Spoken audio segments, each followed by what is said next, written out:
Okay, so Bryn, drama therapy is something I know very little about, shall we say, and I'm sure I'm probably in with the vast majority of people there. So just tell me really what is drama therapy? What do you do? What does your work consist of?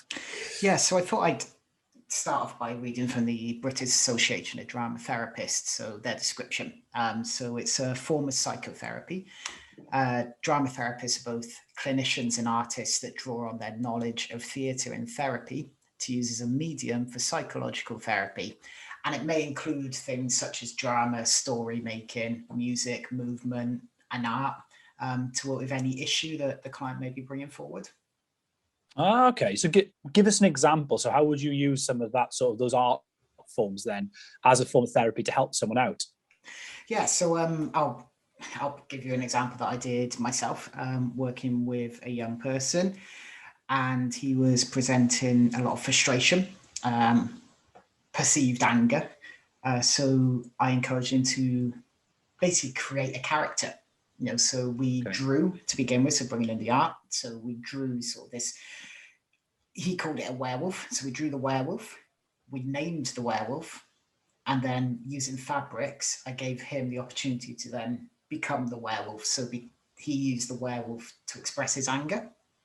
And as we were going further, it slowly became, he realized that actually underneath the anger was a lot of sadness, and it was just linking those bits, but also by using the metaphor, by using characters, it gives a little bit of safety because it gives a distance from the person as well. So the client gets to distance themselves slightly whilst also processing what they're going through.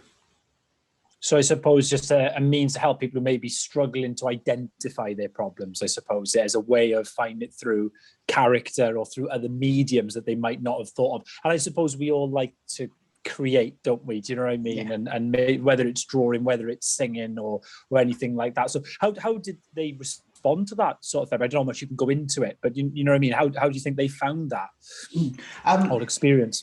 Yeah, initially there was some resistance, to go into embodiment. They enjoyed talking a lot, and that's where there is a slight difference with drama therapy, because for myself, my approach is very much, well, show me what it is rather than talking, embody it. Let's work through that way using story. Yes, they did initially find it tricky, and that's where there's set structures to work your way through and to bring the comfortability, but also having myself, so I'm very authentic in my reactions. So I'm alongside the whole way. So my pace will match their energy. And if I feel it needs to pick up, I will pick up my energy then to support them. Okay. And you said about like the stages of process there. So usually say, what's step one? I mean, I assume you've got to meet the person, obviously, but just talk people through a little bit of that, how that process might work. In I know it's probably not going to be the same every time, but you know, the kind of sort of process you'd follow. Yeah. So for me, the way I work is I tend to do 6 sessions as a kind of assessment format. So meet with a young person or client, adult, 6 times. And I'm a big fan of Irving Yalom and his quote, "It's the relationship that heals." So those first 6 sessions are very much building a relationship, the trust, the confidence the young person or client will have with you within the space. So to begin with, it might be a few games. So I'll walk you through one person I work with. So we just passed the ball about for a little bit, had a laugh, and then started asking little questions about each other. What's your favorite food, favorite color? And then as the sessions progressed, we then did some guided drawing.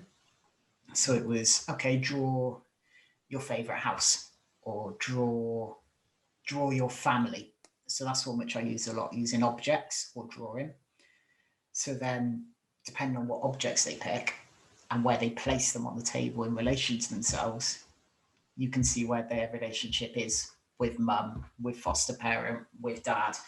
So it's very visual. And as that assessment goes on, it's also looking at their movement and how they move around the space, how comfortable they are, how engaged they are, even eye contact. So it's very physical. It's very much about the body, drama therapy, and really I always use the term gut instinct, and actually acknowledging that your gut will tell you and how to recognize that.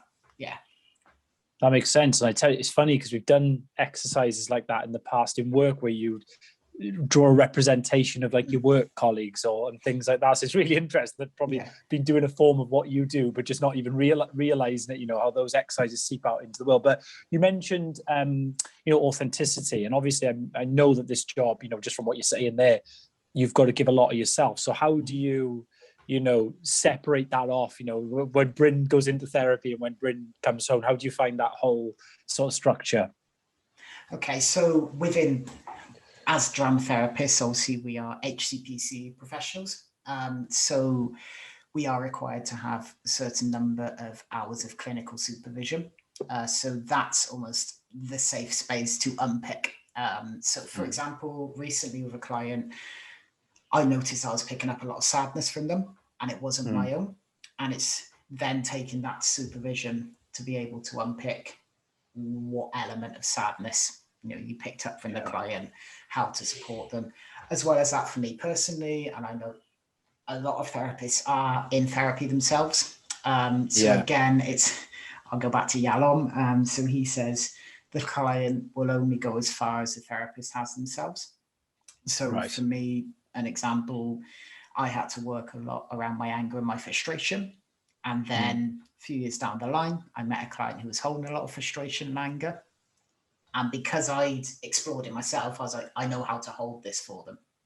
I feel safe holding it because I'm safe within my own anger. Yeah, definitely. And that definitely makes complete sense. And actually, it's interesting what you said about therapists needing therapy. I think sometimes the perception can be like anything. It's like, oh, my manager in work, they're infallible. They're not, susceptible to certain things. I'm probably saying with therapists, it's actually realizing that you're human beings too. And just probably a little brief note on what therapy means to you from a personal standpoint as well, how it helps to keep you, I suppose, in the right space.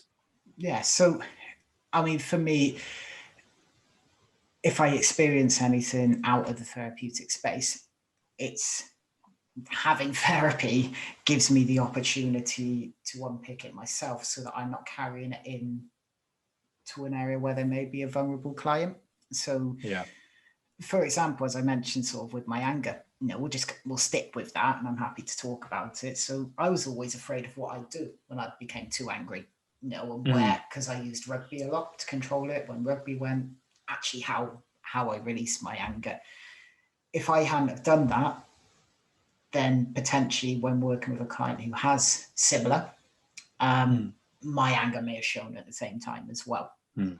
So my frustration would have built up, and I'd almost be over relating. So there's an element where I am very authentic in the space. So if I feel sad, I'll name it. If I feel frustrated, I'll name it. But that's when I'm in control of how I feel as well, and being able to share it. And I think just noting that as we sort of come a bit to the end of this sort of introduction to drama therapy, a lot of my approach is working in the moment. So it's embracing what happens subconsciously within the space. So for me, I come alongside those who I support and join them in their individual journeys. So again, using a metaphor, it's like we're on a voyage together. So we both board the ship and we're actually going together, and we take it in turns to steer. But then we also take it in terms of when to put the sail up and things like that. So basically guiding them safely through any challenges or hurdles that may be faced along the way. Well, I tell you something, I've learned a lot there about drama therapy. So thanks for being so open and honest as well. I know that'll resonate with people. Thank you.